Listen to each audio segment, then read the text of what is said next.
একদিন সকালে ঘুম থেকে উঠে আপনি দেখলেন বিশ্বের সবচেয়ে শক্তিশালী মুদ্রা মার্কিন ডলার হঠাৎ করেই তার শক্তি হারাতে শুরু করেছে। আন্তর্জাতিক বাজারে তেলের দাম অস্থির, বড় বড় দেশগুলো ডলারের বাহিরে লেনদেন শুরু করেছে।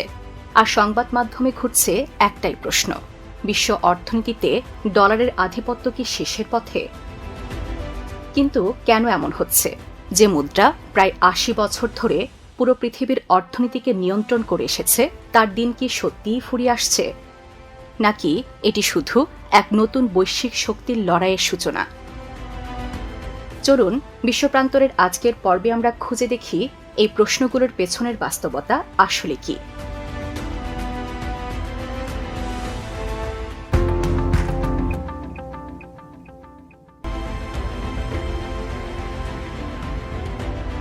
আজকের পৃথিবীতে যুদ্ধ মানেই শুধু বন্দুক বা মিসাইলের লড়াই নয়, এখন যুদ্ধ হয় অর্থনীতির মাধ্যমে, মুদ্রার মাধ্যমে।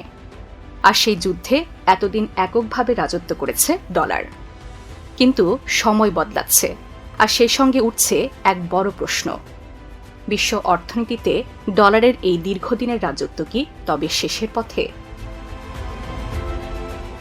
এই প্রশ্নটি নতুন নয়, কিন্তু সাম্প্রতিক সময়ে এটি নতুন করে আবারও জোরালোভাবে সামনে এসেছে। বিশেষ করে গ্লোবাল সাউথ এবং ব্রিক্স জোটভুক্ত দেশগুলোর উদ্যোগ এই আলোচনাকে আরও তীব্র করে তুলেছে। গত কয়েক বছরে বিশ্ব অর্থনীতিতে এমন কিছু পরিবর্তন ঘটেছে যা ইঙ্গিত দিচ্ছে একটি নতুন অর্থনৈতিক যুগের সূচনা হতে পারে। এই গল্পটি বুঝতে হলে আমাদের ফিরে যেতে হবে ইতিহাসের পাতায়। দ্বিতীয় বিশ্বযুদ্ধের পর বিশ্ব অর্থনীতি ছিল প্রায় ধ্বংসস্তূপে পরিণত। ইউরোপ বিধ্বস্ত, এশিয়ার অনেক দেশ দুর্বল, আর তুলনামূলকভাবে একমাত্র শক্তিশালী অর্থনীতি ছিল যুক্তরাষ্ট্রের। ঠিক এই সময়ে ১৯৪৪ সালে যুক্তরাষ্ট্রের নেতৃত্বে গড়ে ওঠে ব্রেটন উডস ব্যবস্থা। এই ব্যবস্থার মাধ্যমে ডলারকে স্বর্ণের সাথে যুক্ত করা হয়, অর্থাৎ নির্দিষ্ট পরিমাণ ডলারের বিনিময়ে স্বর্ণ পাওয়া যেত। পাশাপাশি বিশ্বের অন্যান্য দেশ তাদের মুদ্রাকে ডলারের সঙ্গে সংযুক্ত করে, ফলে ধীরে ধীরে ডলার হয়ে ওঠে আন্তর্জাতিক লেনদেনের প্রধান কেন্দ্রবিন্দু। কিন্তু গল্প এখানেই শেষ নয়, বরং এখান থেকে শুরু হয় এক নতুন অধ্যায়। ১৯৭১ সালে যুক্তরাষ্ট্র হঠাৎ করেই ডলারকে স্বর্ণ থেকে বিচ্ছিন্ন করে দেয়। তখন অনেকেই ধারণা করেছিল এতে ডলারের শক্তি কমে যেতে পারে, কিন্তু বাস্তবে ঘটে ঠিক উল্টোটা। কারণ এর পরেই শুরু হয় পেট্রো ডলার যুগ, যেখানে মধ্যপ্রাচ্যের তেল সমৃদ্ধ দেশগুলো সিদ্ধান্ত নেয় তারা শুধুমাত্র ডলারে তেল বিক্রি করবে।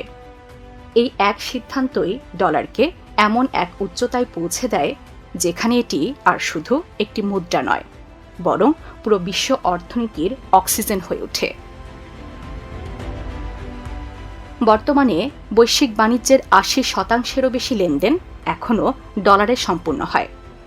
এর পেছনে রয়েছে যুক্তরাষ্ট্রের শক্তিশালী অর্থনীতি, প্রযুক্তিগত অগ্রগতি এবং বৈশ্বিক সামরিক প্রভাব, যা মিলিয়ে ডলারের প্রতি এক ধরনের গভীর আস্থার পরিবেশ তৈরি হয়েছে। বিশ্বের কেন্দ্রীয় ব্যাংকগুলো তাদের রিজার্ভের বড় অংশ ডলারে রাখে, বহুজাতিক কোম্পানিগুলো ডলারে লেনদেন করে, আর আন্তর্জাতিক বাণিজ্যের বড় একটি অংশ এই মুদ্রার উপর নির্ভরশীল। অর্থাৎ বর্তমান বিশ্ব অর্থনীতি এমনভাবে গড়ে উঠেছে যেখানে ডলার ছাড়া চলা প্রায় অসম্ভব। কিন্তু এখন সেই কাঠামোতেই ধীরে ধীরে ফাটল ধরতে শুরু করেছে। বিশেষ করে সাম্প্রতিক কিছু ঘটনা পুরো বিশ্বকে নতুন করে ভাবতে বাধ্য করেছে। এর মধ্যে রাশিয়া ইউক্রেন যুদ্ধ অন্যতম। যখন রাশিয়া ইউক্রেনে আক্রমণ চালায়, তখন যুক্তরাষ্ট্র ও পশ্চিমা দেশগুলো রাশিয়ার উপর কঠোর অর্থনৈতিক নিষেধাজ্ঞা আরোপ করে। রাশিয়ার ডলার ভিত্তিক বিপুল সম্পদ জব্দ করা হয়। এমনকি আন্তর্জাতিক ব্যাংকিং ব্যবস্থা সুইফট থেকেও তাদের অনেকাংশে বিচ্ছিন্ন করা হয়। এই ঘটনাটি বিশ্বকে একটি স্পষ্ট বার্তা দেয়, ডলারের উপর অতিরিক্ত নির্ভরশীলতা মানে যুক্তরাষ্ট্রের প্রভাব ও নিয়ন্ত্রণের ভেতরে থাকা। ফলাফল, অনেক দেশই নতুন করে চিন্তা করতে শুরু করে, যদি একদিন তাদের উপরও এমন নিষেধাজ্ঞা আরোপ করা হয়। আর এই আশঙ্কা থেকেই শুরু হয় ডি-ডলারাইজেশন। অর্থাৎ ডলারের উপর নির্ভরতা কমানোর প্রবণতা। কিন্তু প্রশ্ন হল, ডলারের এই আধিপত্য কি চিরস্থায়ী? সাম্প্রতিক ঘটনাগুলো বলছে না। গত নভেম্বরের শেষ দিকে G20 সম্মেলনের ঠিক আগে দক্ষিণ আফ্রিকার জোহানেসবার্গে ঘটে এক গুরুত্বপূর্ণ ঘটনা। দক্ষিণ আফ্রিকা ও চীনের কেন্দ্রীয় ব্যাংকের গভর্নররা এমন একটি আর্থিক ব্যবস্থার সূচনা করেন যা আন্তর্জাতিক বাণিজ্যকে ডলারের বাহিরে নিয়ে যেতে পারে। আফ্রিকার সবচেয়ে বড় ব্যাংক স্ট্যান্ডার্ড ব্যাংক সরাসরি যুক্ত হয় চীনের CIPS বা ক্রস বর্ডার ইন্টারব্যাংক পেমেন্ট সিস্টেমের সঙ্গে। এর ফলে আফ্রিকার ব্যবসায়ীরা এখন চীনের সঙ্গে সরাসরি চাইনিজ মুদ্রা ইউয়ানে লেনদেন করতে পারছে, ডলারের প্রয়োজন ছাড়াই। এটি শুধু একটি ছোট ঘটনা নয়, এটি একটি বড় পরিবর্তনের ইঙ্গিত। কারণ বিশ্বজুড়ে এখন বিকল্প মুদ্রার ব্যবহার দ্রুত বাড়ছে। ব্রাজিল ইতোমধ্যে চীনের সঙ্গে রিয়াল ও ইউয়ানে বাণিজ্য করছে। ভারত ও সংযুক্ত আরব আমিরাত রুপি ও দিরহামে লেনদেন করছে। চীন, সৌদি আরব, আর্জেন্টিনা, ইরাক সহ বিভিন্ন দেশের সঙ্গে ইউয়ানে বাণিজ্য করছে। এমনকি রাশিয়া ইউক্রেন যুদ্ধের পর রাশিয়া তাদের বড় অংশের বাণিজ্য ডলার থেকে সরিয়ে স্থানীয় মুদ্রায় নিয়ে গেছে। পশ্চিমা নিষেধাজ্ঞা এড়াতে তারা বিকল্প পথ বেছে নিয়েছে। এখানেই উঠে আসে একটি গুরুত্বপূর্ণ বিষয়, ডলারের গোপন খরচ। বিশ্লেষকদের মতে প্রতিটি ডলার লেনদেনের সঙ্গে একটি অদৃশ্য খরচ যুক্ত থাকে, যা শেষ পর্যন্ত যুক্তরাষ্ট্রের অর্থনীতিকেই শক্তিশালী করে। তাই অনেক দেশ এখন প্রশ্ন তুলছে, তারা কেন এই নির্ভরতা বহন করবে? তবে বাস্তবতা এতটা সহজ নয়। স্থানীয় মুদ্রায় বাণিজ্য করতে গেলে অনেক চ্যালেঞ্জ থাকে। মুদ্রার স্থিতিশীলতা, পর্যাপ্ত রিজার্ভ এবং প্রয়োজনীয় আর্থিক অবকাঠামো।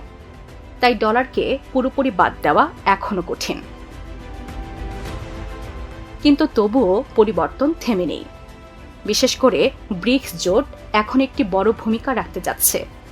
তারা ব্রিজ নামে একটি ডিজিটাল মুদ্রা ব্যবস্থার দিকে এগোচ্ছে, যা চালু হলে ডলার এবং সুইফট সিস্টেমের বাহিরে গিয়ে বাণিজ্য করা সম্ভব হবে। যদিও এটি এখনও পুরোপুরি বাস্তবায়িত হয়নি, তবে এর সম্ভাবনা বিশ্ব অর্থনীতিকে নতুন পথে নিয়ে যেতে পারে। এখন প্রশ্ন আসে, ডলারের পতন কি সত্যিই হচ্ছে? বিশেষজ্ঞরা বলছেন, ডলার হঠাৎ করে ধসে পড়বে না। এটি একটি স্লো বার্ন বা ধীরগতির পরিবর্তনের মধ্য দিয়ে যাচ্ছে। এখনও বিশ্বের প্রায় 58 থেকে 60% বৈদেশিক মুদ্রার রিজার্ভ ডলারে রাখা হয়। আন্তর্জাতিক বাণিজ্যের বড় অংশ এখনও ডলারে হয়। তবে লক্ষণীয় বিষয় হল, এই নির্ভরতা ধীরে ধীরে কমছে। অর্থাৎ ডলারের আধিপত্য আগের মতো একচেটিয়ে নেই। একই সঙ্গে আস্থার জায়গাতেও পরিবর্তন আসছে। সোনা ও রূপার দাম বৃদ্ধি, যুক্তরাষ্ট্রের ঋণের চাপ, রাজনৈতিক অনিশ্চয়তা, সবকিছু মিলিয়ে অনেক দেশই এখন বিকল্প পথ খুঁজতে শুরু করেছে। এখন সবচেয়ে গুরুত্বপূর্ণ প্রশ্ন, যদি এই পরিবর্তনের গতি আরও বাড়ে তাহলে কি ঘটতে পারে? প্রথম ধাক্কাটা আসবে জ্বালানি খাতে। তেলের বাজার হয়ে উঠতে পারে অস্থির। দ্বিতীয়ত, আন্তর্জাতিক বাণিজ্যে দেখা দিতে পারে বিশৃঙ্খলা। নতুন মুদ্রা ও ব্যবস্থাপনায় খাপ খাওয়াতে গিয়ে বাড়বে খরচ ও সময়। আর তৃতীয়ত, এর সরাসরি প্রভাব পড়বে সাধারণ মানুষের জীবনে। খাদ্য, জ্বালানি, প্রযুক্তি সবকিছুর দাম বেড়ে যেতে পারে। অর্থাৎ একটি মুদ্রার পরিবর্তনই পুরো বিশ্বের অর্থনীতিকে নাড়িয়ে দিতে সক্ষম। কিন্তু এই গল্পের আরেকটি দিকও আছে, আশার দিক। অনেক বিশেষজ্ঞ মনে করেন ভবিষ্যতের বিশ্ব হবে মাল্টিপোলার, অর্থাৎ একটি নয় বরং একাধিক শক্তি বিশ্ব অর্থনীতিকে নিয়ন্ত্রণ করবে। ডলার থাকবে, কিন্তু তার পাশাপাশি ইউয়ান, ইউরো, হয়তো নতুন ডিজিটাল মুদ্রাও গুরুত্বপূর্ণ ভূমিকা পালন করবে। এতে একক কোনো দেশের প্রভাব কমে যাবে এবং একটি ভারসাম্য তৈরি হবে। তবে এই পরিবর্তনের পথ সহজ হবে না। এর মধ্যে থাকবে সংঘাত, রাজনৈতিক চাপ, অর্থনৈতিক প্রতিযোগিতা।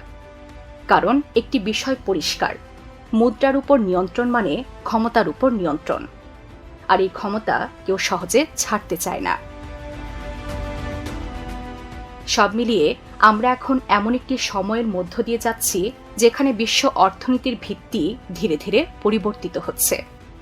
ডলার এখনও শক্তিশালী, কিন্তু তার একক আধিপত্যে ফাটল ধরেছে, এটা নিশ্চিত।